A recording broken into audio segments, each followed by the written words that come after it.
Salut, je suis très heureuse de te retrouver pour ce 10e épisode de podcast. 10 déjà, ça passe tellement vite. Je suis très très heureuse de vivre cette aventure avec toi. C'est toujours un plaisir.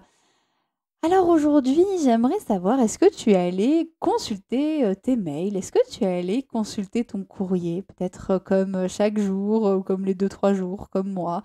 Est-ce que tu entasses un petit peu les lettres, hein? Voilà.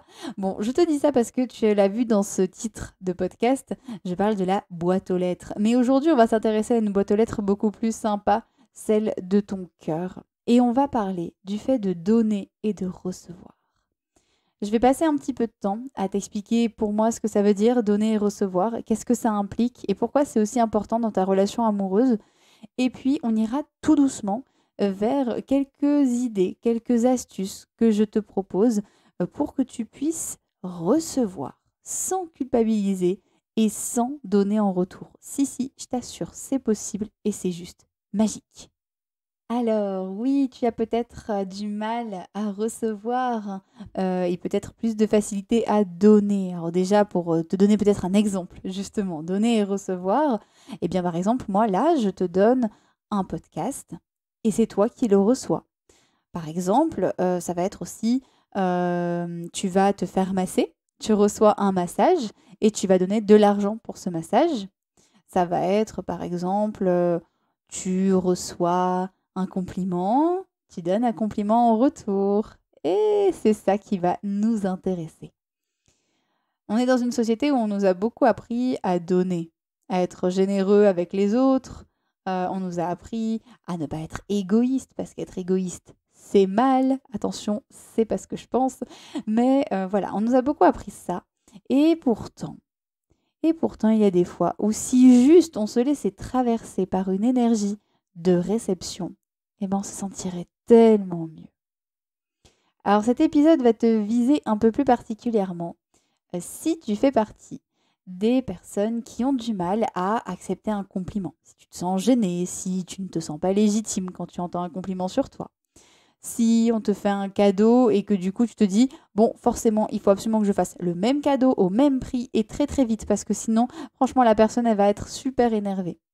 Tu as du mal à recevoir, par exemple, si tu ressens de l'inconfort quand on te dit quelque chose, quand on te fait quelque chose. Si par exemple, ta partenaire fait la vaisselle, voilà, c'était juste pour te rendre service et que toi, tu te sens vraiment mal à l'aise avec ça.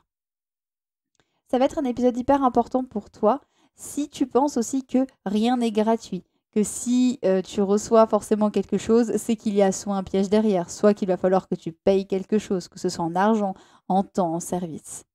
Et si tu penses que tu ne fais jamais assez bien, même si on te dit que c'est parfait ce que tu fais et que pour toi c'est jamais assez, eh bien cet épisode va te concerner. Alors bien sûr, je t'invite à rester, même si ces catégories ne t'ont pas forcément parlé, parce que c'est quand même très intéressant d'aller voir qu'est-ce qui se cache dans le don et dans le recevoir. Alors, moi j'ai envie de te dire déjà qu'il est totalement possible de donner sans recevoir et de recevoir sans donner. Alors, un exemple tout simple, par exemple, quand tu donnes sans recevoir, je vais te parler du bénévolat. Alors, on appelle ça aussi le don désintéressé. Moi, j'aime pas du tout cette tournure de phrase parce que, voilà, que ce soit intéressé, désintéressé, pour moi, c'est assez péjoratif. Le bénévolat, c'est tu donnes de ton temps, tu donnes de ton énergie, tu donnes de ton savoir ou de ton empathie à une association, par exemple, ou à des personnes qui en ont besoin. Et généralement, quand tu fais du bénévolat, tu ne t'attends pas à ce que la personne derrière t'offre quelque chose. Ou alors, si elle le fait, c'est pas forcément une attente que tu as toi de ta part, puisque tu fais ça avec plaisir. Là, on donne et on ne s'attend pas forcément à recevoir. Et maintenant, est-ce que toi, tu as un exemple de quelque chose que tu reçois sans donner? Et c'est beaucoup plus dur, hein, c'est beaucoup plus difficile. Alors ça peut être à l'inverse, par exemple, si toi tu es bénéficiaire d'une association, par exemple, ou justement tu vas recevoir l'aide d'une association sans pouvoir forcément donner à côté, même si finalement ta présence apporte déjà énormément, puisque finalement c'est aussi un don de soi, peu importe dans quel sens. Mais en tout cas, sache que recevoir sans donner ou donner sans recevoir, eh bien, c'est possible. Alors moi, je vais m'intéresser quand même à ta relation de couple. Et donc, on va aller un petit peu plus vers ce qui peut se passer dans une relation amoureuse, hein, notamment dans la sexualité.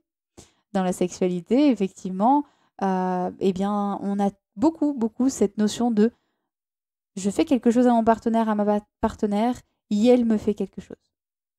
Donc, si par exemple, tu es avec ton partenaire, ta partenaire, qu'elle te fait un cuni, peut-être qu'en retour, tu vas te dire oh, c'était vraiment bien, il faut absolument que je le masturbe, il faut absolument que je lui fasse une fellation. Qu'est-ce que je dois faire? Il faut vraiment que je lui rende ce qu'il m'a fait.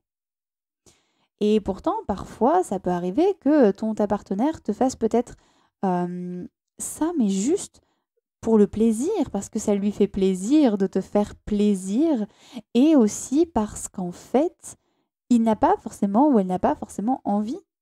Est-ce que ça t'arrive parfois de faire un gros câlin, par exemple, de faire un gros câlin et un gros massage à ton ou ta partenaire? Tu prends 5 minutes là et hop, tu lui masses les épaules. Est-ce que ça t'arrive de faire ça juste parce que ça te fait plaisir de voir sa réaction, de voir comme elle est bien avec toi et pas forcément en attendant qu'elle te fasse quelque chose en retour? Si c'est le cas, c'est que c'est une relation authentique que tu es en train de vivre et c'est que tu vois, c'est possible d'être dans le don sans forcément recevoir à côté. Il y a des gens pour qui, en plus, ça peut être très difficile de recevoir. Peut-être que pour toi, c'est plus facile de donner de l'attention à ton ou ta partenaire. Et peut-être qu'à l'inverse, c'est extrêmement difficile pour toi de recevoir de l'affection, de recevoir de l'amour. Et c'est ça aussi, c'est un sujet sur lequel j'aimerais te sensibiliser. Trop donner ne fait pas forcément de toi une personne parfaite. Trop donner et sans recevoir, bah, finalement, c'est dommage parce que c'est pas ça qui va faire que tu seras plus aimé ou moins aimé. Souvent, il y a des personnes, il y a des femmes que j'accompagne qui me disent qu'elles donnent énormément à leur relation, qu'elles donnent énormément à leur famille. Et je sens, quand elles me parlent, je sens vraiment de la frustration, un manque de reconnaissance, ou alors il y a derrière aussi un besoin très très fort d'être aimé, qui est vraiment présent, ce besoin d'être reconnu, d'être aimé pour tous ces dons qu'elles font. Mais en fait, la bonne nouvelle, c'est que tu peux aussi être totalement aimé en recevant. Et d'ailleurs, quand tu reçois quelque chose d'un proche, hein, que ce soit ton ou ta partenaire, mais que ce soit quelqu'un de ta famille ou autre, le fait de recevoir quelque chose, c'est de l'amour. C'est qu'on te donne de l'amour. N'hésite pas à songer à ça. Je peux te donner un exemple récemment. Alors, en dehors de ma relation amoureuse, je suis partie faire une randonnée avec un groupe et j'ai sympathisé avec une femme que j'apprécie beaucoup, qui est végétarienne comme moi. Et elle m'a envoyé un message en me disant tiens, dis donc, tu sais quoi, je vais nous faire à manger, je vais faire des croque-monsieur végétariens et je les ramène, tu t'occupes de rien. Eh ben, j'ai eu deux réactions. J'ai été super contente. Je me suis dit génial, j'ai pas à gérer le repas, ça va être super bon. On va passer un moment génial. Je suis trop contente. Et à côté, ça a un petit peu pincé. Je me suis dit oh, mais mince, mais qu'est-ce que je peux faire? Est-ce que je ramène quelque chose? Est-ce que je ramène à boire? Est-ce que je ramène un gâteau? Et je sais pas quoi ramener. Et ça me stresse. Et j'ai décidé de m'ouvrir à sa proposition. Je lui ai demandé si elle souhaitait que je ramène quelque chose et elle m'a dit non. Et je me suis autorisée à juste recevoir sa proposition. Et ça ne veut pas dire que dans quelques temps, bah, peut-être que ce sera à mon tour de lui donner et j'aurai pas forcément envie qu'elle me donne en retour. Donc tu vois, c'est finalement accepter les choses. C'est vraiment, ouais, clairement, accepter les choses, tout simplement. Il y a pas mal de choses qui peuvent t'aider à aller dans le fait de recevoir. Et je te propose qu'on aille tout de suite voir quelques petites pratiques toutes simples qui peuvent aller t'amener vers la réception. Alors, déjà pour commencer, la posture, elle peut beaucoup t'aider. Tu sais que ça peut paraître un peu original, hein, dit comme ça, mais être dans une posture de réception, avec les épaules ouvertes, avec les bras ouverts, s'ouvrir vraiment au monde, s'ouvrir à soi, s'ouvrir à ce qu'il y a autour de soi. C'est comme si tu envoyais un message à la vie, ou en tout cas un message aux gens autour de toi, un message implicite de «Hey, je suis là, je suis prête à recevoir». Et c'est très beau. Une autre chose qui peut beaucoup t'aider, c'est d'être dans la gratitude. Je t'invite à revisualiser peut-être là la journée qui vient de s'écouler ou la semaine qui vient de s'écouler ou le mois et va voir en fait toutes les choses pour lesquelles tu as de la gratitude. Un chant d'oiseau, une balade, un paysage, un livre, une activité que tu as faite seule ou avec ta partenaire, bref, quelque chose qui t'a vraiment fait plaisir. Et être dans la gratitude, être dans la reconnaissance, c'est aussi s'ouvrir à la réception, c'est s'ouvrir au fait de recevoir, d'être dans une énergie de waouh, je reçois tellement, j'ai tellement de beaux cadeaux de la vie en général que finalement, rien que ça, c'est génial. Alors si maintenant tu vas aller un petit peu plus loin, je te propose de te challenger un petit peu. Si tu veux tester le fait de recevoir dans ton couple, tu peux par exemple demander à ta partenaire un compliment. Tu peux dire, bah, tiens, ça te dirait de me faire un compliment? Ou tu peux le tourner un petit peu comme tu veux. Alors ça paraît bizarre, hein, dit comme ça fait un petit peu, bah tiens, jette-moi des fleurs, et on n'est pas habitué, hein, on est quand même dans une société où on est plus habitué à la critique qu'à la valorisation, et dans un de mes rêves les plus fous, j'imagine que ça change d'ici les prochaines années, hein, voilà. Donc c'est aussi pour ça que je te parle de ça, parce que je me dis, mais finalement, ça pourrait être tellement chouette de recevoir juste un compliment, ou juste d'être à l'écoute pour voir si ta partenaire te dit un compliment. Tiens, t'es drôlement belle ce matin. Oh, dis donc, j'adore ta coiffure. Là, franchement, ça te va super bien. Tu sais, les choses que des fois on entend et puis on n'y fait pas attention parce que nous, on pense au fait qu'on est un petit peu grossi. Ah bah non, mais oui, mais super, ma coiffure, elle va bien, mais franchement, j'ai les cheveux gras. Reçois le compliment, remercie, et juste dis-toi, bah tiens, bah, il elle a apprécié, donc c'est chouette. Je prends ce compliment. Tu peux aller encore plus loin si tu le souhaites. Tu peux, par exemple, lui demander de te faire un massage ou de te faire, je sais pas, par exemple, ton plat préféré, de lui faire, ouais, de te faire quelque chose qui te fait plaisir. Tiens, est-ce que tu peux me faire tes cookies parce que tu les fais si bien, ils sont tellement bons. Et juste, tu reçois ce cadeau. Alors, si tu veux encore aller plus loin, ça c'est vraiment toi qui sens, tu te sens en confiance, tu te sens en sécurité, tu peux même aller dans ta sexualité.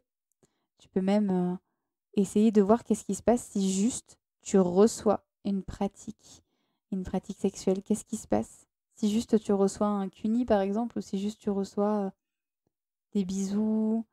Qu'est-ce qui se passe? Sans que tu aies cette pression derrière de dire, il faut absolument qu'à la fin, je fasse quelque chose à mon ou ma partenaire. En te disant juste, j'ai qu'à savourer le moment. Voilà, je t'invite à choisir le niveau qui te parle le plus, finalement. Et bien sûr, je te parle beaucoup du fait de recevoir parce que c'est un peu plus difficile de recevoir que de donner. Mais tu peux aussi, à l'inverse, donner sans recevoir. Tu peux faire un compliment à ta partenaire. Tu peux lui faire une surprise, ou tu peux lui préparer un plat que tu aimes bien lui faire. Tu peux, par exemple, lui faire toi aussi un massage. Tu peux l'inviter à une sortie ciné, par exemple. Bref.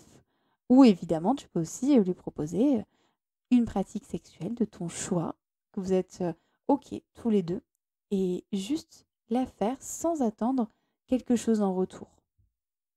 C'est vraiment important, finalement, ce côté je n'attends rien en retour, et se laisser porter. Donc tu vois, c'est tout aussi important dans le don et dans la réception. Alors je fais un petit parallèle avec le fait que beaucoup de personnes disent que souvent on reçoit ce que l'on donne. Ça veut dire que si tu donnes beaucoup d'amour aux gens autour de toi, c'est de l'amour que tu vas recevoir. Tu vas peut-être pas le recevoir de la manière dont tu t'y attends, mais tu vas le recevoir d'une certaine manière. C'est possible, effectivement, c'est un petit peu en lien avec la loi d'attraction. Donc ça peut être aussi une piste que tu peux creuser si ça te parle. Et si ça te parle pas, tu peux laisser de côté et revenir plus tard. En tout cas, ce que j'ai envie de te dire pour terminer ce podcast, c'est déjà que tu mérites, que tu as le droit de demander et de recevoir. Tu as le droit de recevoir. Et laisse-toi vraiment porter par ça. Et tu peux d'ailleurs te l'écrire sur un post-it. Je mérite. Dans ce podcast, je t'ai laissé beaucoup de petites pistes parce que j'aurais pu te parler beaucoup du fait de donner, de recevoir, mais je trouvais ça plus intéressant de t'offrir quelques pistes pour que toi, tu puisses justement trouver ce qui te parle le plus et aller l'essayer. Et bien sûr, si tu as envie, n'hésite pas à me le raconter. Moi, je serais vraiment ravie de recevoir justement tes retours, de recevoir comment ça s'est passé pour toi, le fait de demander une pratique à ton partenaire ou à ta partenaire, le fait de recevoir un compliment, tiens, qu'est-ce qui s'est passé? Et si c'est inconfortable, bah, c'est bienvenu, c'est OK, ça viendra, c'est normal. Laisse passer toutes les émotions qui sont là, elles ont toute leur place. Et tu verras qu'à force de t'entraîner, bah, plus tu vas t'entraîner et plus ça va devenir fluide, facile. Et sache que si tu donnes tout, si tu donnes toutes tes réserves d'amour sans les remplir, bah, ça va finir par bloquer. Parce que si tu ne remplis pas tes réserves d'amour, au bout d'un moment, elles vont être vides. Tu n'auras plus rien à donner. Et là, il va falloir que tu reçoives beaucoup pour pouvoir les remplir à nouveau. Alors, avant d'en arriver au bout de ce réservoir d'amour, qui est déjà peut-être bien rempli pour toi, je t'invite à le remplir encore plus, à recevoir tout l'amour que tu mérites, parce que tu mérites cet amour, et à le donner si tu le souhaites, toi aussi.